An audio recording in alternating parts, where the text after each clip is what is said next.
Kasikin isa naman pong mapagpalang araw po sa ating lahat. Welcome na naman po sa ating panibagong content sa araw na ito. And of course, you are watching Chicken Nanams TV. And welcome po to KMK Game Farm mga kasikan.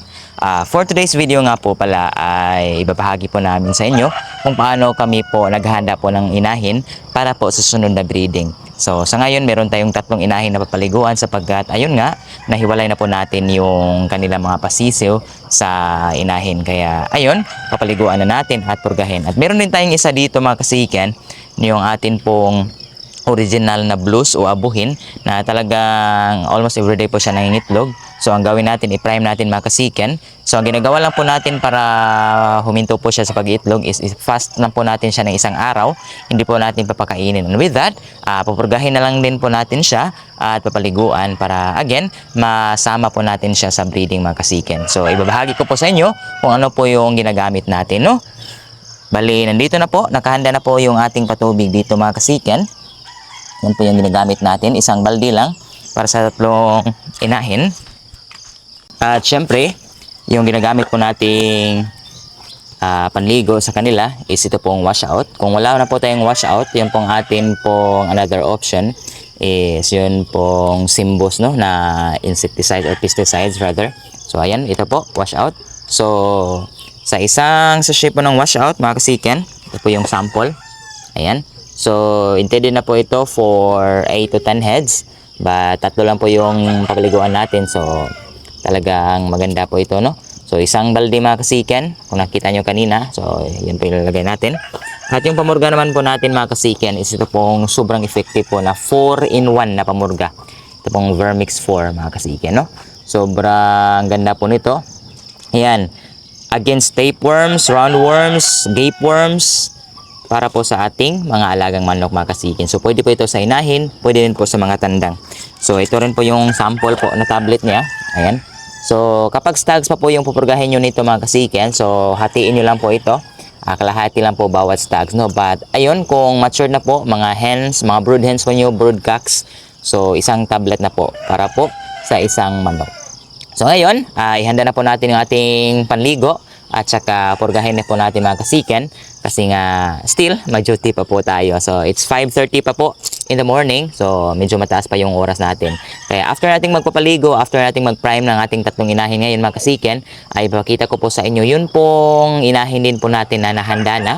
At waiting na lang po tayo mga kasiken, no, ng mga 3 days para po isalang na po natin sila sa atin pong broodcock mga kasiken. Kaya ayun, samahan niyo po ako.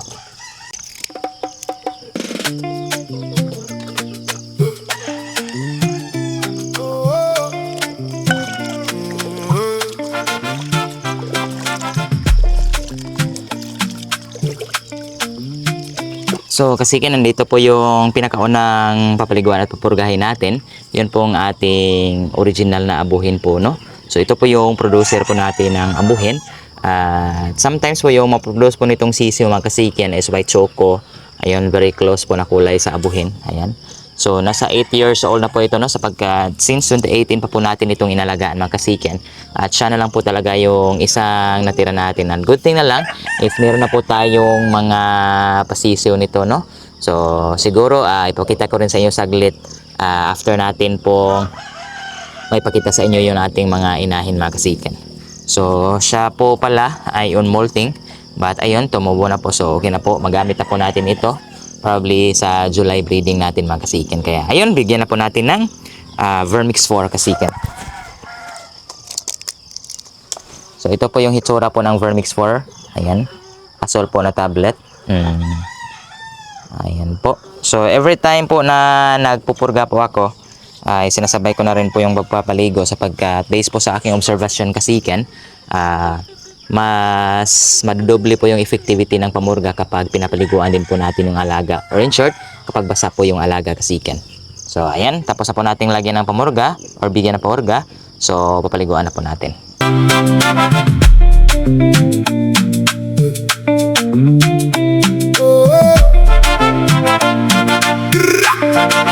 KMK Game Farm, early sun, feed the flock one by one.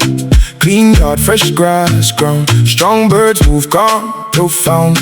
No canned juice in the beer. Pure water keeps them here. Neem leaf, garlic in the blend. Nature first from end to end. Wash the comb, wash the eye. Catch it early, let it slide. Loose hands, clean hands, daily care. Breathe with love, breathe that air. KMK Game Farm, stay pure. KMK Game Farm, grow sure. Natural feed, organic cure. KMK Game Farm, stay pure, stay pure, stay pure. Pick the cocks with steady stance. White chest, bright look, quick glance. Bali kasikan, kasali nga pala sa ating pagpapurga at pagpapaligo, yun pong ating straight bred na Gilmore po from ECL Kaduhaan Game Farm. So plano po natin isalang po ito or i-partner sa ating JIT hatch para magkaroon po tayo ng Gilmore hatches po dito sa ating manukan, no? So ayan. So ang tableta po para sa kanya. Ito po yung ito.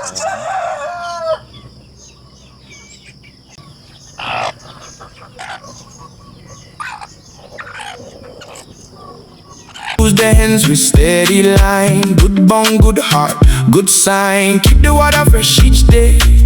Shake the coop, clear the way. If disease tries to come around, use herbs from the home ground. No rush, move, no loud pride. Plan the pen and trust the guide. Track the hatch and know the pair. Small, small steps take you there. KMK Game Farm, stay pure. KMK Game Farm, grow sure. So, bali kasiken, yung ating pong priming po sa ating mga inahin is bali 1 week lang. Sa susunod po na linggo is pwede na po natin itong pakastahan po sa ating JIT hatch na sapagkat ayun nga, hand breeding lang po tayo. Ayan. So, ready na po tayo for July breeding mga kasiken. So, bali kasiken, nandito nga pala yung nakaprime na po natin, no, ng mga inahin. Ayan po, yan po ay isang JIT Gray over JIT hatch. Bali 50% JIT hatch, 50% lang po JIT Ulajar po. Ayan. Second po, dito, direct from Sir Ryan Lopez po na inahin. Straight JIT hatch po mga kasike, no? Pure JIT hatch po yan. Ayan. Another, still from Sir Ryan Lopez po na JIT hatch. Breed by SD Bruce. Yan, straight JIT hatch din po yan kasiken. Okay. So dito rin kasiken, Duke Halsey Gray. Ayan. Okay. At syempre yung main ipapares pa natin na broodcock, nandito po, straight from Sir Ryan Lopez, JIT hatch po, pure breed. So bali 4 po yung papakastahan natin sa kanya mga kasiken, no? Medyo marami po.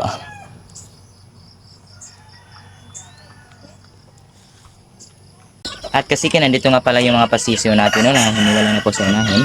Sa gabi po ay pinapasok po natin sila sa box para po hindi po sila ginawin. Sa umaga naman, meron po silang pailaw mga kasikin. Sobrang libigti, no? So, different ages po sila kasikin, no?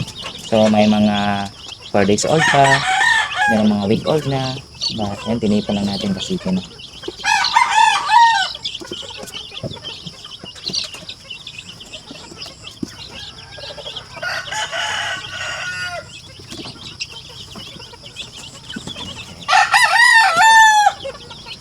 So far, medyo marami-rami po yung mga pasisyo natin sa ngayon. At sa ngayon kasiken, ito na po yung offspring po ng ating abuhin, no? Ayan, online abuhin natin. 5 months old po ito mga kasiken.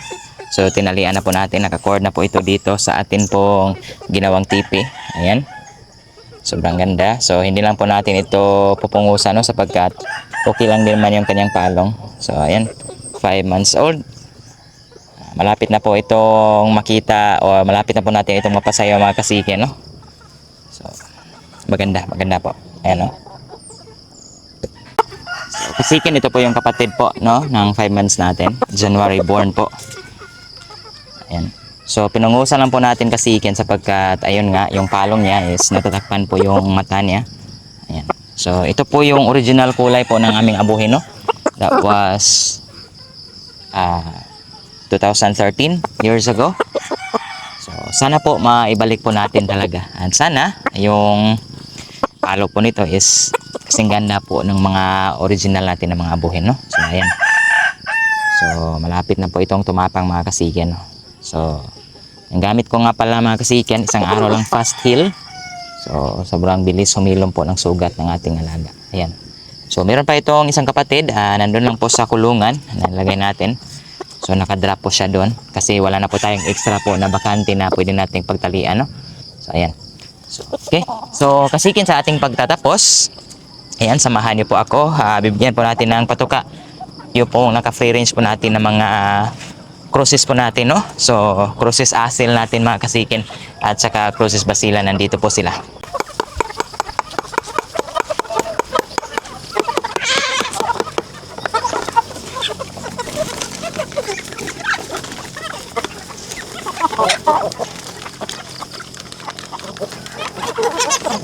So, ayan po yung mga naka-free range. So, syempre may basilan diyang isang inahin. So, out po natin yan. So, ayan, mga crosses na po yan. First gen po, Asil. Cross po sa ating 2 times winner. At yung mga, ito mga white choco din po.